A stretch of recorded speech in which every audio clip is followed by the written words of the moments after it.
কুড়িগ্রামে বন্যার পানি নামার সাথে সাথে জেগে উঠছে ডুবে যাওয়া ফসলি জমি। দৃশ্যমান হচ্ছে ক্ষতচিহ্ন। খেতে মাচান থাকলেও নেই সবুজ গাছ। সম্প্রতি বন্যায় প্লাবিত হয় কুড়িগ্রামের ৯ উপজেলার চরাঞ্চল সহ নদ নদীর অববাহিকা। এতে পানিতে তলিয়ে যায় পাট, পটল, মরিচ, বেগুন সহ নানা সবজি।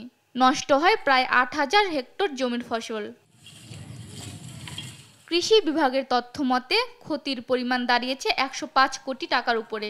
এতে দুশ্চিন্তায় পড়েছেন অন্তত ৫০,০০০ কৃষক। বৃষ্টির কারণে বন্যা অনেক আগে আসিয়া সবজি আমার সব নষ্ট হয়ে গেল। আমার তো বাল বাচ্চা বাঁচা খাবি, এখন তো আমাকে আল্লাহ যা করবে ইয়ের উপরে নির্ভর। পটল, বেগুন, মরিচ এই ধরনের খেতি এবার বেশি বৃষ্টির কারণে, তারপর আগাড়ি বন্যা হওয়ার কারণে এগুলো নষ্ট হয়ে গেছে। আমরা অনেক ক্ষতিগ্রস্তের মধ্যে। নদী এলাকা ভাঙিচুরি সরকার করে দেয়। এ পরিস্থিতিতে ক্ষতিগ্রস্ত কৃষকদের তালিকা করে সংশ্লিষ্ট দপ্তরে পাঠানো হয়েছে জানান কৃষি বিভাগের এ কর্মকর্তা। প্রায় ২০,২৮৩ মেট্রিক টন ফসলের ক্ষতি হয়েছে, যার আর্থিক ক্ষতি প্রায় ১০৫ কোটি টাকা।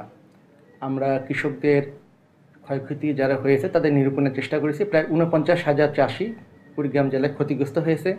আমরা তাদের তালিকা প্রণয়ন করছি এবং আমরা আশা করছি কৃষি মন্ত্রণালয় থেকে প্রণোদনা পেলেই আমরা সেই প্রণোদনা তাদের মধ্যে বিতরণ করব। বন্যায় সর্বশান্ত কৃষকরা এখন তাকিয়ে আছেন সরকারি সহায়তার দিকে। নিউজ ডেস্ক, দেশ টিভি।